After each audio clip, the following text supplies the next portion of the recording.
Voilà, nous sommes en train de voir dans ce thème intitulé Les deux familles. Les deux familles.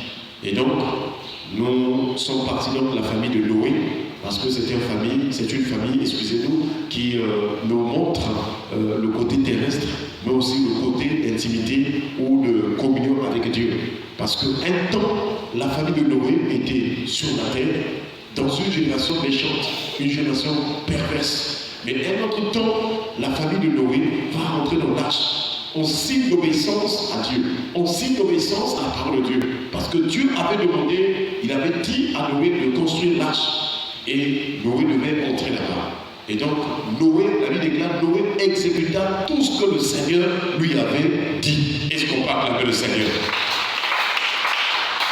Et dans l'auteur de l'Épître aux Hébreux, nous voyons que la Bible montre que tout ce que Noé était en train de faire, c'était par la foi. La Bible déclare que c'est par la foi que Noé, divinement averti des choses qu'on ne voyait pas encore, construisit une arche. Et grâce à cela, il sauva sa famille. Donc nous voyons encore vraiment un témoin biblique qui montre que tout ce que Noé était en train de faire, c'était une œuvre de foi. Or, si ta foi n'a pas des œuvres, elle est morte. Voilà pourquoi nous voyons, frères et sœurs, par la grâce du Seigneur, que Noé, donc, sa famille, avait une dimension terrestre, mais aussi une dimension spirituelle ou une dimension de communion avec Dieu. Alors, par la grâce, nous avons compris que dans la famille, il y a deux influences. Parce que la famille, c'est l'ensemble des personnes qui sont sous le même toit, la même maison, qui habitent la même maison. La famille aussi, c'est l'ensemble des personnes qui sont unies par le sang. Et c'est là où nous comprenons qu'il y a deux influences. Il y a les influences liées à la maison, où les membres de la famille se réunissent. Il y a l'influence liée à l'hérédité ou au sang. Parce que le sang des parents se transmet aux enfants et ainsi de suite. Et chacun de nous présentement aussi a en lui le sang de ses parents. On sait qu'on sait donc le mode de transmission héréditaire. Et donc voilà les deux influences. Maintenant, nous sommes en train de voir donc quels sont les effets. Quels sont les effets des influences vraiment dans la famille? Qu'est-ce qu'on peut retrouver comme les signes des influences de la famille? Qu'est-ce qui peut se transmettre dans la famille? Et nous sommes partis donc avec la famille de Noé toujours. Ils sont sortis de l'arche. Et c'est là que nous avons vu qu'un enfant de Dieu, c'est un chrétien. Parce que Noé est rentré dans l'arche, c'est l'image du salut, c'est l'image d'être sauvé de la perdition. Parce que le déluge était venu pour détruire toute la terre et tous les hommes, mais ils ont été épargnés. C'est comme la perdition aussi vient pour détruire tous ceux-là qui n'auront pas le nom écrit dans le livre de vie. Est-ce qu'on parle avec le Seigneur?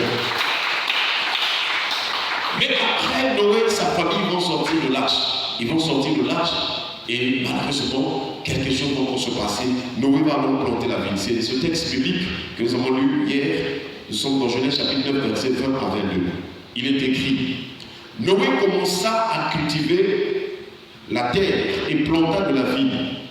Il but du vin, se livra et se découvrit au milieu de sa tente. Cham, père de Canaan, vit la nullité de son père et il le rapporta dehors à ses deux frères.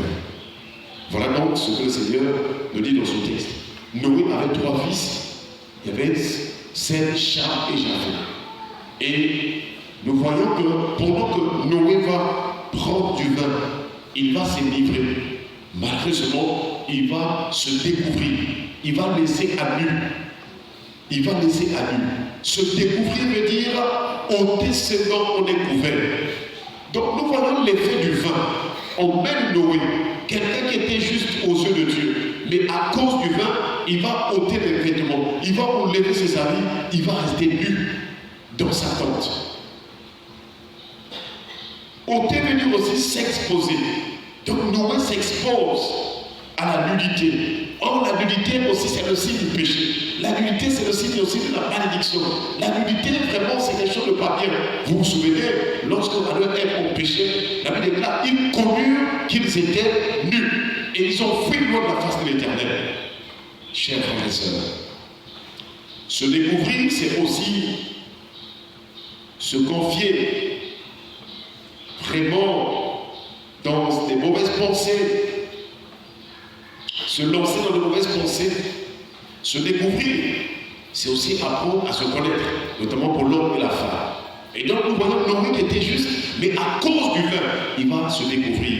Et ce qui va s'ensuivre, c'est que son fils va voir sa nudité. Et quand son fils va voir sa nudité, alors la malédiction va commencer. Parce que Noé, quand il va se réveiller de son vin, il va commencer vraiment à dire des choses par rapport à ce qu'on lui a rapporté.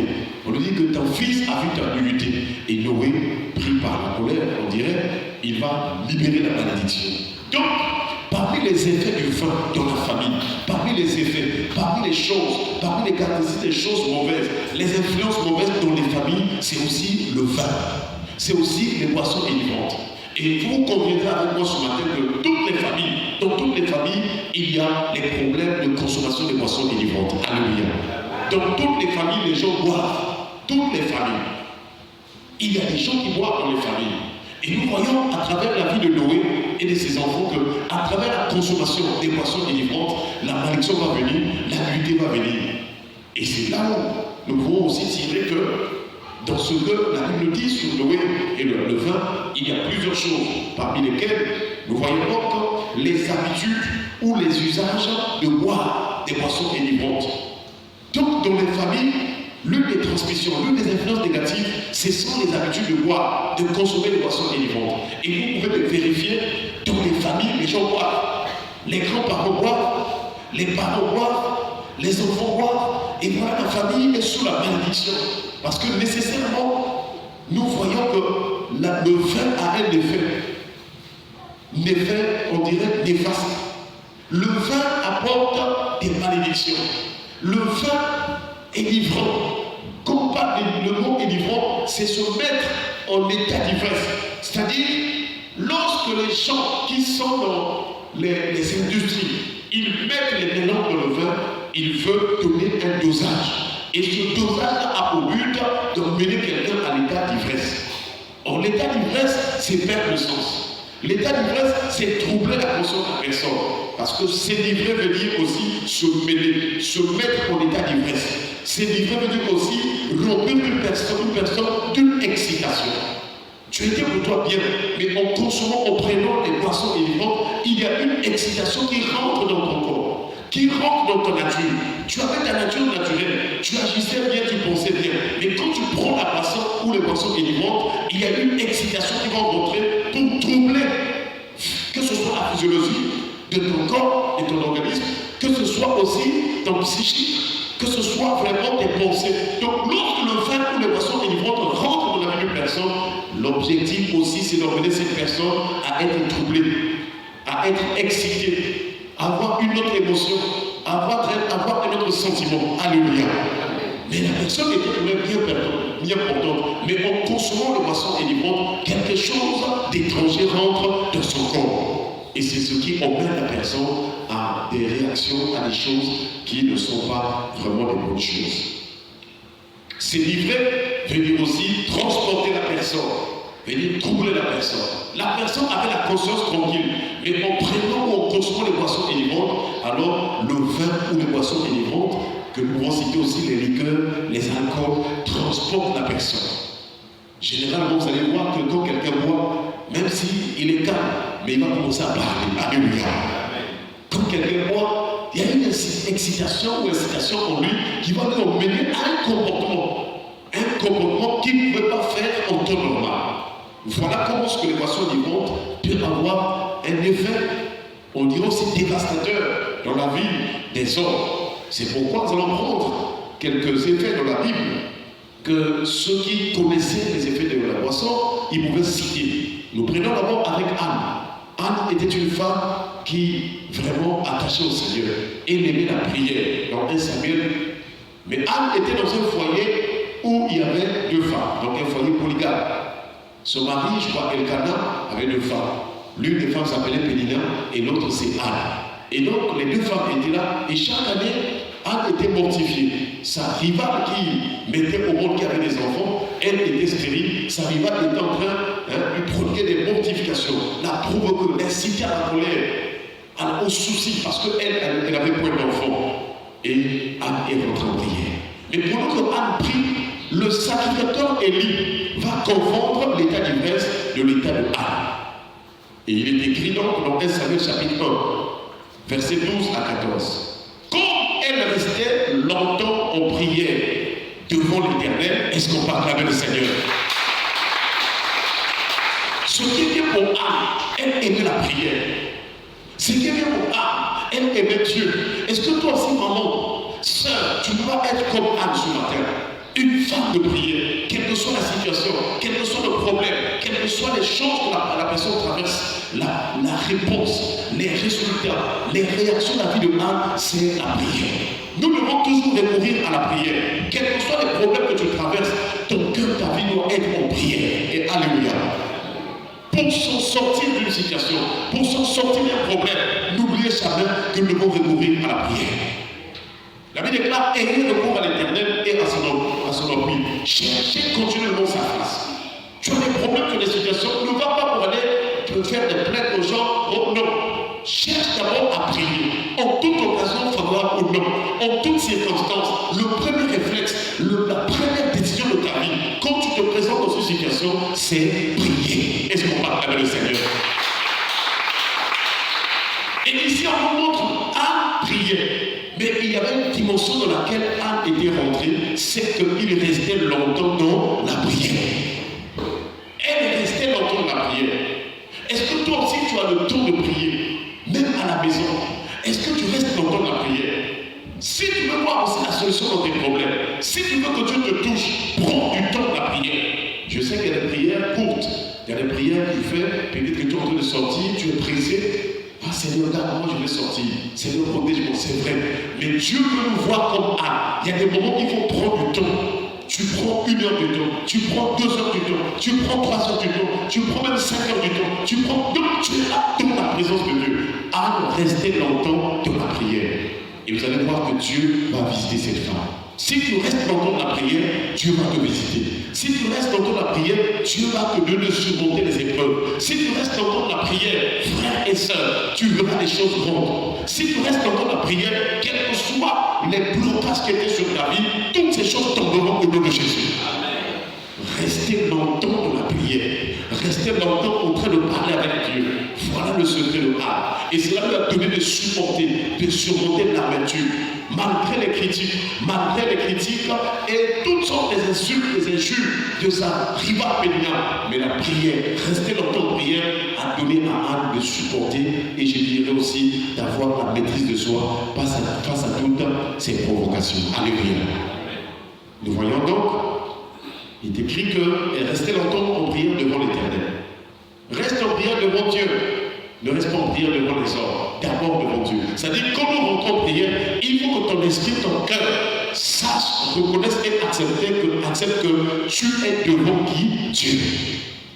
Même quand nous venons à l'église, nous nous réunissons, nous commençons à prier. Donc ton esprit, il faut te dire que je suis devant qui? Dieu. Le conducteur n'est qu'un homme que Dieu utilise. Le pasteur, le modérateur, c'est un homme que Dieu utilise pour nous donner des sujets de prière. Mais la personne devant laquelle nous trouvons, c'est la personne de l'Éternel Dieu. Est-ce qu'on parle avec le Seigneur? Si tu comprends ces choses, tu ne seras pas distrait. Tu n'auras pas de pensées évasives. Tu ne vas pas être en train de penser ailleurs parce que tu sais que tu es présent devant l'Éternel.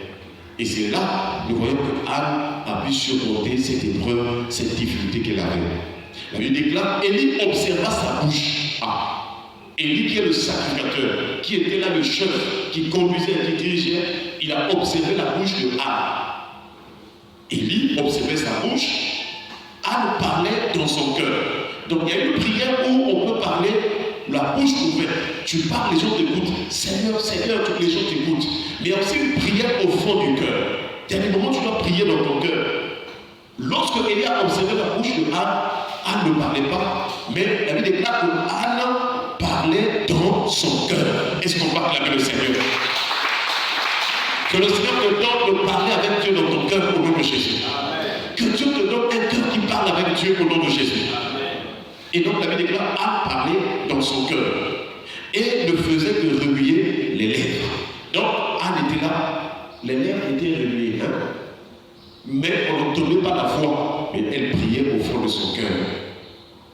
Et la Bible déclare, nous faisons que remuer les lèvres, mais on n'entendait point sa voix. Donc la voix ne sortait pas, mais elle priait dans son cœur. C'est aussi une attitude de prière. Maintenant, qu'est-ce qui va arriver? Le sacrificateur Élie va dire quelque chose. Élie pensa qu'elle était ivre. Donc nous voyons que lorsqu'une personne prenne ou consomme des boissons délivrantes, c'est aussi l'ensemble de ces choses aussi sur Anna que la personne peut manifester. C'est-à-dire quand quelqu'un boit, la personne peut commencer à remuer les lèvres. On n'entend pas ce qu'elle dit. Ça, tu peux vérifier ça même dans les bars, quand tu pars dans les rues. Quand quelqu'un boit, ne vous entendez rien. Alléluia. Amen.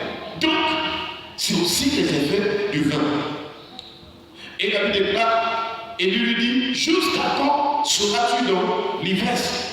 Fais passer ton vin. Ça veut dire qu'on peut comprendre que quand quelqu'un consomme des boissons délivrantes, cette personne sera faible. Les boissons délivrantes ont un effet de faiblesse de la vie même d'un chrétien, d'un croyant. Une personne qui boit n'aura pas trop de force de prier comme une personne qui est conduite par l'esprit. Est-ce qu'on peut acclamer le Seigneur? Et donc la boisson vient pour alourdir, vient pour combattre, vient pour diminuer, vient pour neutraliser la vie de prière d'une personne. C'est pourquoi même dans les églises, entre les chrétiens qui ne boivent pas et ceux qui boivent, vous allez voir qu'ils n'ont pas le même zèle. Ceux qui ne boivent pas, ils sont vraiment conduits par l'esprit. Ils sont puissants, ils sont pleins de zèle. Mais ceux qui boivent, vous allez voir que c'est terrible. C'est une distraction, ils sont lourds. Même on dit lèvez-vous, toujours la lourdeur. On dit priez, ils n'arrivent pas à mettre du temps de la prière parce que les effets du vin les empêchent d'être des chrétiens puissants en force, puissants en œuvre, des chrétiens puissants dans la prière. Alléluia. Donc la remarque ou le constat du serviteur Élie nous montre aussi les effets du vin. Il y a des gens qui viennent à l'église, ils remettent sur les lèvres, ils ne prient pas. Priez, on n'entend pas sa voix. Voilà encore comment ce que le Seigneur nous enseigne. Ce matin nous montre que le vin a un effet dévastateur même de la vie de prière.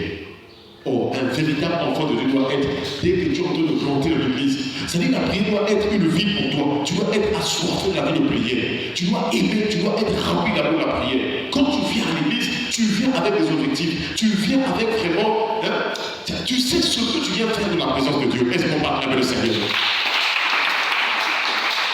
Que le Seigneur délivre tout cela, qui sont déjà chrétiens, qui sont enfants de Dieu, mais qui sont encore dans la boisson, et voici que leur vie aussi est faible. La vie de prière est faible, ils n'arrivent pas à se mettre longtemps dans la prière. Une personne qui consomme les boissons délivrantes ne peut pas mettre du temps dans la prière. Une personne qui prend ces boissons délivrantes là ne peut pas avoir le même zèle, la force, la puissance de la prière, parce que le vin vient étouffer sa vie spirituelle. Mais que le Seigneur nous pardonne, qu'il pardonne tous les frères et sœurs, qu'il pardonne nos familles, ceux qui sont encore dans les boissons délivrantes. Et à partir de ce matin, nous prions pour le Seigneur, nous donne la force comme âme de tenir longtemps de la prière, nous donne la force comme âme de vraiment parler même dans notre cœur. Une personne qui consomme la boisson délivrantes, son cœur ne peut pas parler avec Dieu. Son cœur est rempli de mauvaises pensées, son cœur est rempli de mauvais désirs, son cœur est rempli des incitations et des excitations liées au vin. Donc nous voyons que c'est toute une dévastation, le vin. Mais que le Seigneur pardonne. Est-ce qu'on va acclamer le Seigneur? Et si on était dans la prière, nous allons prier pour remercier le Seigneur pour sa parole. Et nous allons prier aussi pour que Dieu pardonne tous ceux qui sont encore dans les boissons délivrantes, que Dieu leur donne d'être délivrés de ce joug de l'ennemi.